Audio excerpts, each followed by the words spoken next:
Welcome to the gathering room. I hope that you are in the mood to make magic today because I am. And I've been reading about things that remind me how to make magic, and I wanted to share some of those with you. I've shared them before, but it always seems to come around in a different way.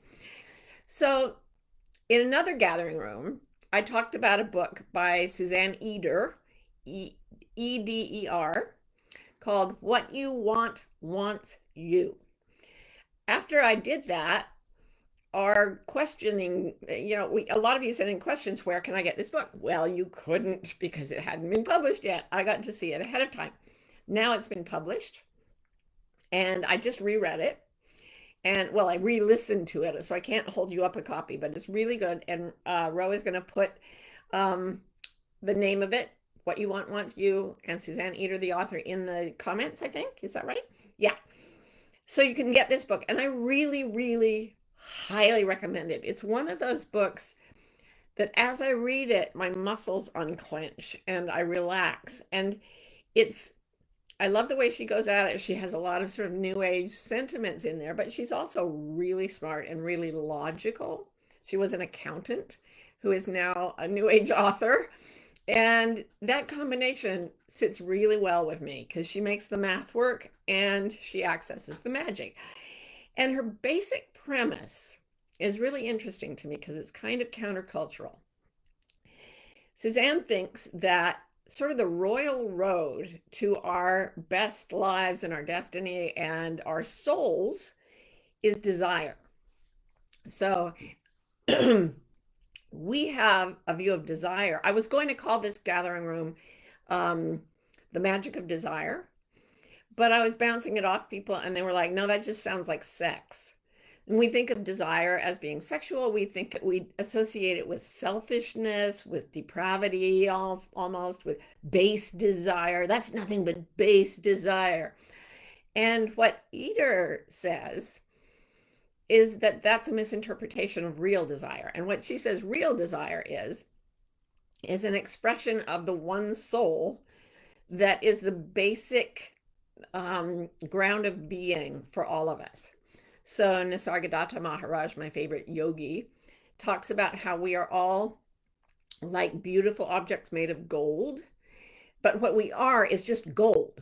You can melt us down, we will melt down. Our bodies will go away. We don't know exactly what goes on with our consciousness, but it's gold, and the gold remains as the ornament gets melted, right? So what she's saying is that we're all pure divine essence, and that to be in physical form is to perceive an apparent separation between ourselves and all other things. So the reality is all love. In physical form, it is possible to have a delusion of separation. And that separation gives rise to all kinds of freaked out feelings, like I'm not good enough, I'm alone, I'm this weird little isolated ape out here on a blue rock in space, and I'm going to die, and no one's going to love me. And so we get this whole schema as humans, feeling our link to the divine, but fearing that there's nothing but just little us and that everything's out to get us, right?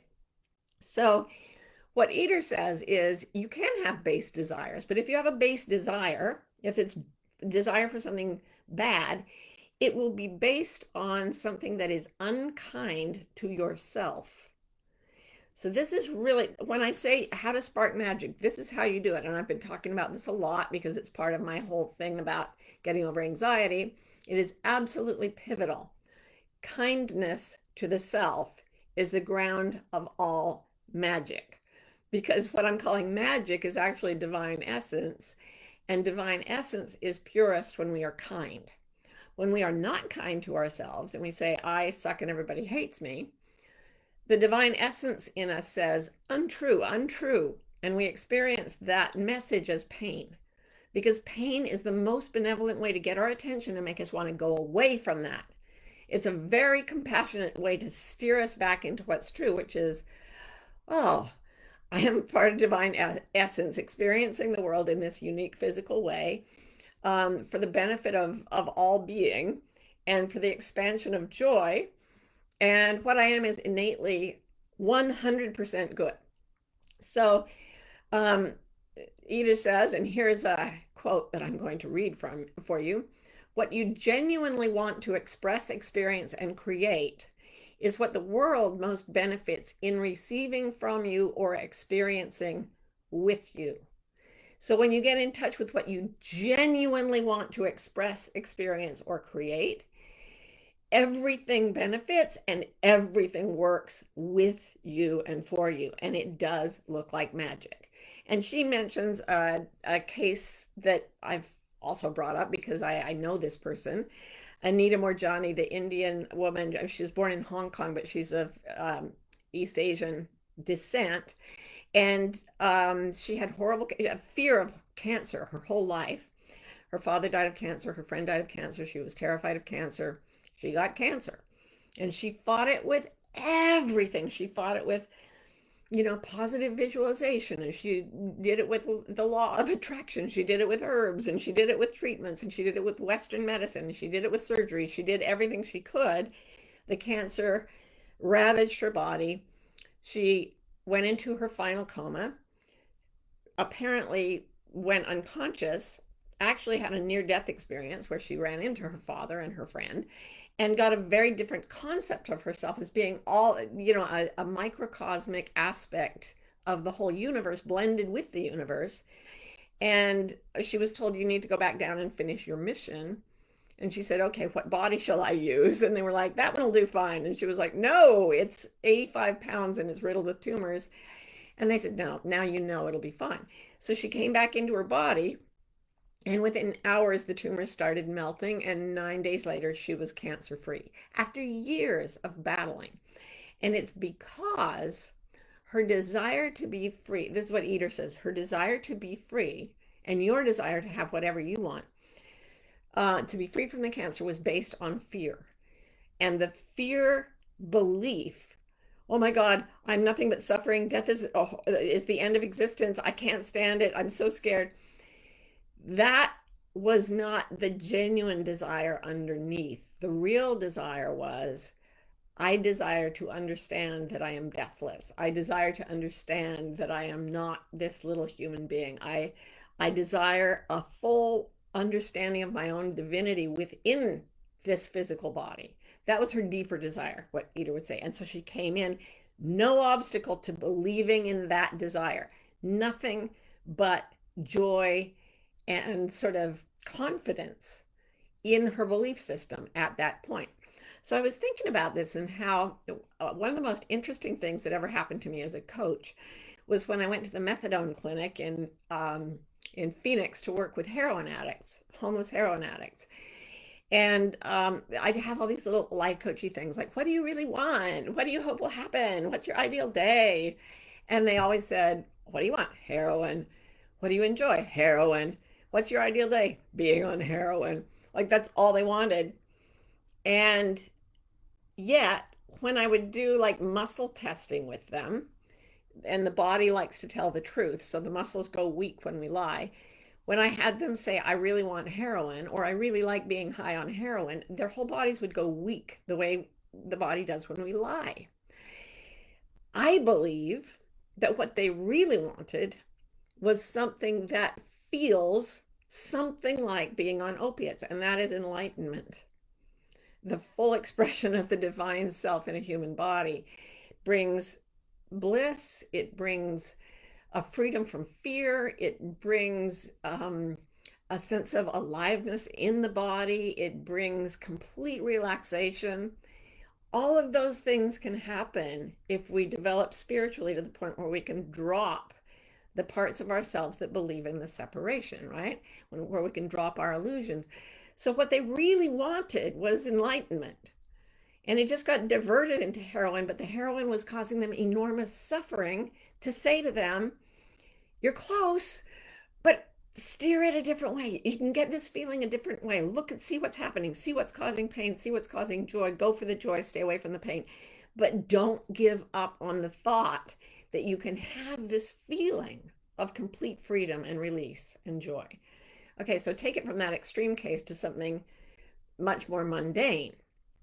Um, I was just talking to a friend about how she's discovering her creativity and that it comes out in interesting ways, like the way she gets dressed, the way she wears clothing.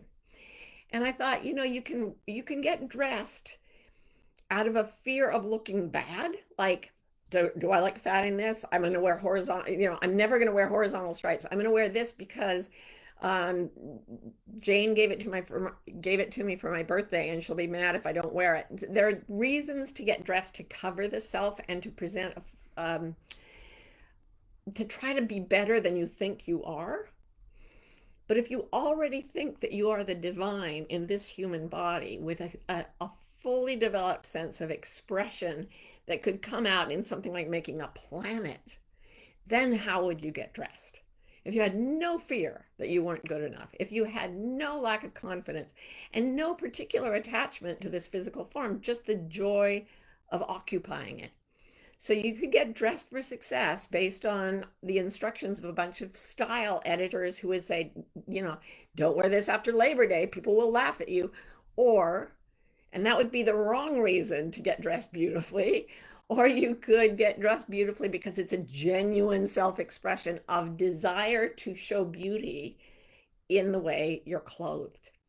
So the way to spark magic is to get in touch with what you want, with desire. But there are all these traps because of the socialized and separation-based nature of the human self. So here's the single step, my little life coachy thing. Go to a desire and like look at the reason for what you want and say to it, is there any unkindness in this desire? Like, okay, so I write. Okay. So I have had many reasons to write over the years. And I listed them today. And it's interesting because the very first one was a kind of desire to connect soul to soul. When I wrote my first book, Expecting Adam, which didn't get published first, but it was the first one I wrote. And then I lost it because I got some success and publishers started telling me, okay, now come on, you were on the bestseller list, do it again, do it again. So I started writing for money, and it was not, it was close but no cigar. Like what I wrote from that place was, I don't think it was evil, but it wasn't great. A desire to impress people, same. Even the desire to be of service when I started writing self-help. It came from, if I look deep inside myself, it was like, put yourself aside and just focus on the others. There was a kind of self-sacrifice that wasn't totally kind to myself. Then it gets to pure self-expression, which is getting a lot closer. And then there is the self-expression for communion, soul to soul, a reuniting with the reader that blasts the illusion of separation away. And I worked and worked and worked on myself to get my intentions more pure and to be in integrity. And I tried to write my last book, The Way of Integrity, from that spot of just soul to soul connection. And it succeeded beyond my wildest dreams. It did a lot better than I ever expected. I was just like, I really was just in the kindness to myself. That's why I wanted to write that book. So I was talking to a friend today who said she'd written a poetry book and she got some negative feedback on it. And she said, I keep trying to let go of it, but it won't let go of me.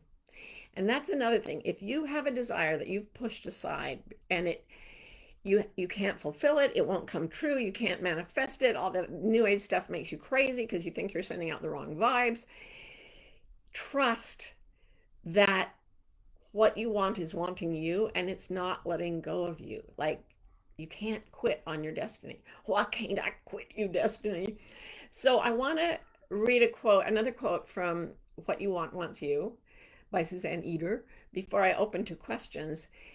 She says, you are always doing your part when you are honoring what you want in your heart of hearts. The ongoing process of nurturing true desires and bringing them to life is, in a very real sense, what life is all about. You could even think of it as your purpose for being here. I really believe that. I believe our destiny is written in our true desires, and that when we get past the illusion of fear and insufficiency and connect with um, just the divine that is giving us this desire and pulling us toward it, we become incredibly magical, and the world becomes incredibly magical. So thanks again to Suzanne Eder, and I hope this was helpful to some of you as well. So let's get to the questions. Oh, Suzanne's here! Oh my God! Suzanne says, Martha, I'm honored by your deep, intelligent, clear, and compassionate perspective and description of my book. Thank you from my heart for sharing this with your beautiful audience. Oh my goodness, Suzanne, here we are. I actually thought, wow, it would be so fun if I could like have her in the room with me. Well, she is. She's right here in the gathering room. Awesome! Thank you again for your book, Suzanne. Oh, City Lotus says, when we're in separation fear, are there practices that can shift us into freedom, joy, and divinity? Well, I've been using, like, the Dalai Lama said, kindness is my religion is kindness, is the way he said it. And he said, it's very rare that I can be kind for a whole day. But his kindness, that because I know a little bit about Tibetan Buddhism, I know that before they practice developing compassion for others, they do years of practice on compassion for the self. And they call it Tonglen, the loving kindness meditation. And they do it for yourself. So just sit and love yourself and say things to yourself like, may you be well, may you be happy, may you be free from all suffering, may you be protected, may you feel safe, just whatever. And do that for like disciplined chunks of time. I actually just got my first set of mala beads. I've been meditating forever. But I hold each bead and give myself a loving kindness thought and then move to the next bead. And I do that for however long. And I've found that that's really helpful in reducing anxiety, which is one thing I'm writing about, but also in accessing this kind of deep, true divinity that allows us to become magical in the world. Okay. Constellations in Her Bones says, how can celebrating ourselves bring us into the alignment of our genuine souls? Does the enlightenment of one heal others? Yes. Yes, without question. I mean, history is peppered, not littered, but peppered with examples of people who got past the illusion. And we don't know how many there were. There are probably many who lived and died in obscurity. But the few that we know about for sure changed billions of lives, some of them. The Buddhas and the Jesuses, they changed billions of lives. And I was talking to my friend, the poet, today about this phenomenal thing that happened to Nelson Mandela in prison, that his soul seemed to project itself out of that prison and cover the whole world as he worked on himself to develop his own enlightenment. And it didn't happen with everybody who was with him in that prison. He was extraordinary. But in our own time, in my own time anyway, he shifted the course of history for millions of people. And he did it from inside a 10 by 10 foot cell. And then he went on to become president and everything. But yeah, celebrating yourself and aligning with your desires absolutely shines the light of the divine more brightly into the human world. How can it not? And then it wants to share. That's what it wants. And what it wants, it will have. Samita says, is this along the same pathway when Marty teaches us about the universe sending us what we need at our correct address, which is peace, but we are residing at 123 Suffering Street? Oh, so well put, Samita. Desire, joy, peace, freedom, and all that is holy. Joyce is waiting. You get there, and all along it was Joyce. Joy, peace, freedom, and all that is holy is waiting for us at our home address. Yes, so very well put, Samita. I'm sorry I garbled that. But any of those things, any of those very positive things will bring you home.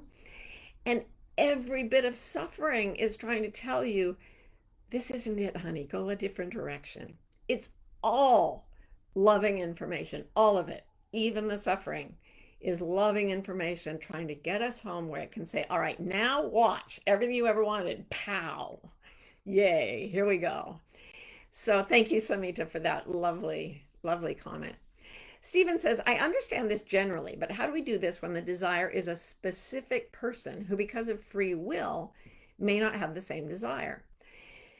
I used to think and think and think about this. And what's weird to me, Stephen, is that after years of getting more in touch with myself, I have found that there is a kind of alignment of souls so often that what I want is what someone for someone is what they want for themselves and what they want from me. And it's I was thinking today as I was preparing this about how in Hamlet there's a line from a guy named Polonius who everybody says, I always heard in Shakespeare classes, in Shakespeare books, he's an idiot.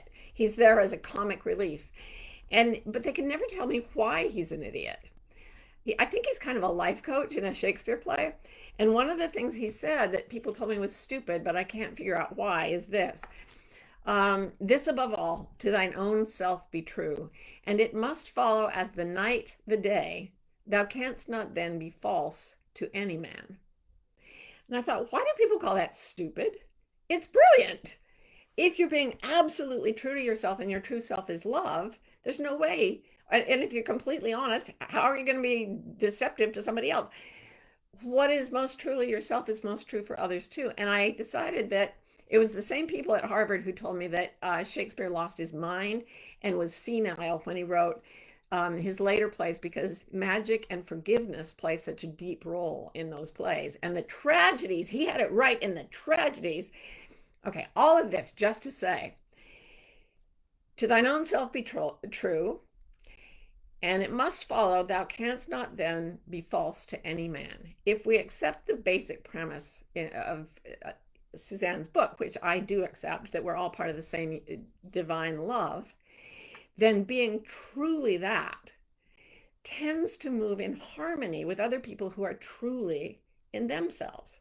So sometimes you can get a catastrophe where it's a fatal love where people can't get together because of their beliefs or because they're caught up in something. But how weird is it that very often when we feel love for another, they feel love for us? When we feel deep, genuine love, a desire that is not to possess or control, but a desire merely to merge and connect, that communicates. And so often, like even with my own work team at Martha Beck Inc., we went around the room with the six of us on my little leadership team, and everybody wants the same things for themselves and for the company. It's weird. There's no like cult like march in step. It's just that everybody's working really hard on their integrity. And truth to the self ends up being truth to the other. And desire from the true self is so often matched by desire from the true self of others. That's part of the magic. It is mind-blowingly magical and it's beautiful. It's one of the best things about being human. Okay, E. Thompson 270, what a beautiful name, says, what brings Martha joy? Do small joys cultivate big ones, building the habit and the way of living? Thank you for all the ways to help us tune to joy and desire. Oh, thank you. I am redunculously self-indulgent. After years and years of trying not to be, what brings me joy, like the tiniest thing and the hugest, and there's not that much different. Like I I wake up under my quilt in the morning and I'm just like, this is the best thing that ever happened. I am like, it is warm, it is soft, like my joy cannot be measured. Then I have to get up, but I usually don't until I feel like it. But that's my privilege. Anyway, um, by the same token, sometimes, like I just had a conversation with another person who has lived her whole life thinking I'm here to do something to transform human consciousness. Or I'm reading Suzanne's book and feeling this, oh, in my soul that's coming straight from her soul.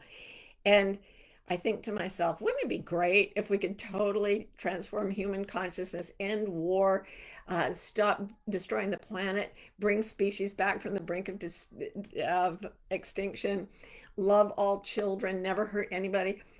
If we could just do that, it would be awesome.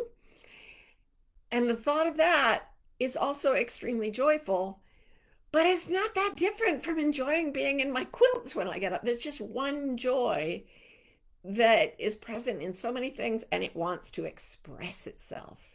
It wants to write, and it wants to paint, and it wants to hug, and it wants to it just wants to do stuff because I'm in a body, damn it, and I might as well do something with it.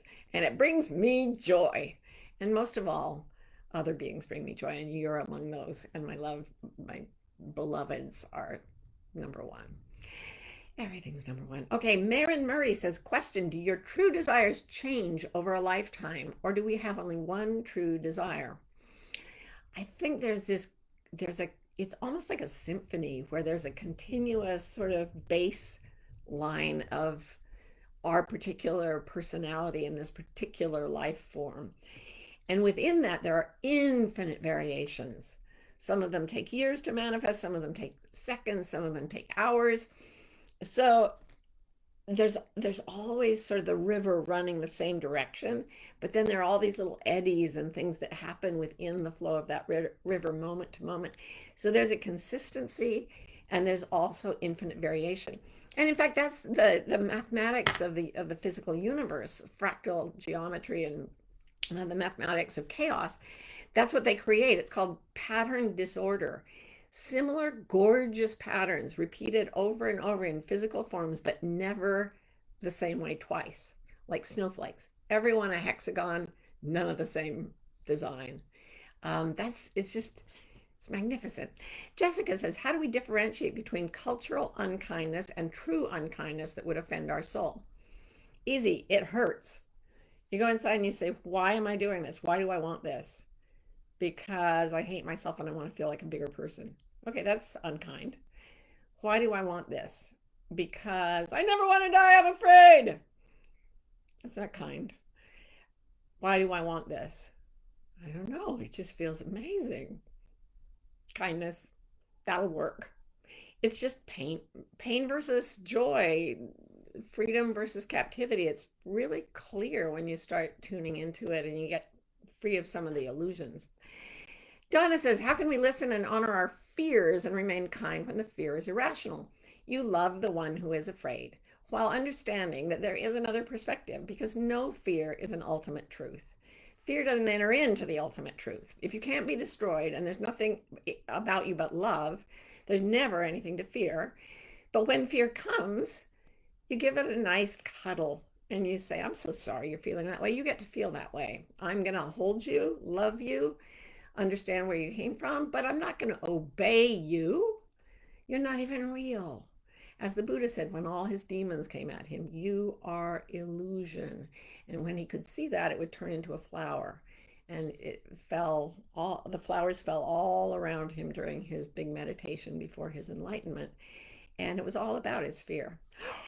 Elizabeth Gilbert Ryder is here, and she says, hi, Marty Moo. Hi, Lizzie. How do you/we battle against Western cultural voices that say that anytime we follow our heart's desires, we are selfish and self-centered? Okay, you go inside. I only want this wonderful thing because I'm selfish and self-centered.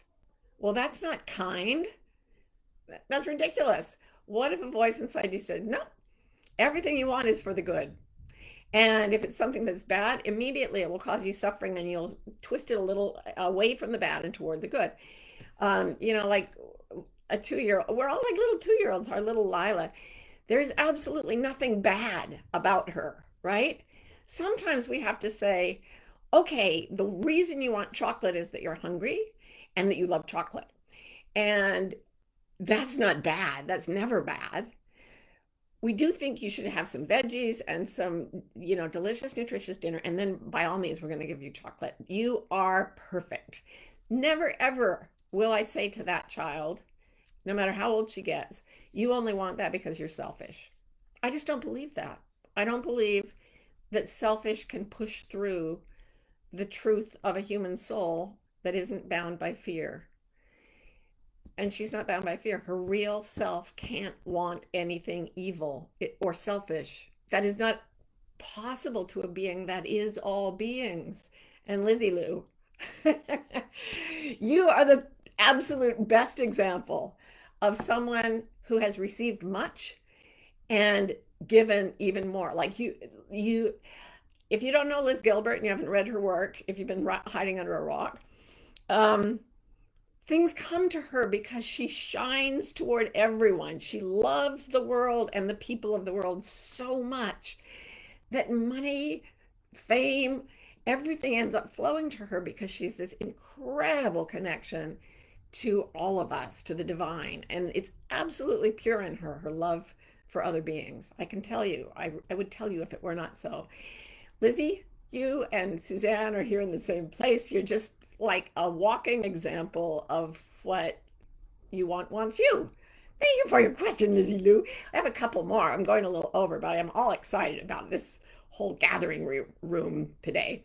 Okay, inspire tech or teach says, I feel like I keep making mistakes on my path to my full divine expression. Of course you do. That's why we're here. I'm judgmental, mainly of myself. I worry about money too much. I keep forgetting to trust. I feel guilty just sitting on the couch listening to you. How do I fully trust that my pure desires will sustain me and my family? Okay, you can do it in steps. You're supposed to make mistakes. I just gave myself a full month to learn how to do watercolors, and I threw away like 50 paintings. Paint it, throw it away. It's not good enough. Okay, I didn't care because the process was I wanted to learn something about it. So you are going to have to learn to be an artist of desire. And that means that you notice, oh, I feel guilty sitting on the couch. Well, is that kind to myself? Is that a kindness? No, that does not come from kindness. Unless myself is dying to get off this couch and go jump around. No, no, no. If you're saying get off the couch because you're a lazy slob, that is not kind. Okay, have to rule that one out. I'm judging myself. Oh, you stupid slob. Kindness? No. Understand that it's coming from a place that's not divine and love the part of you that was scared into believing it. That's the thing. All the parts get included, you guys. Every part is good. Every part is loved, even the ones that are condemning us. They're trying to keep us safe in a society that condemns desire. So you worry about money, say, oh, honey, I so get that. Boy, it's so in your culture. Come here.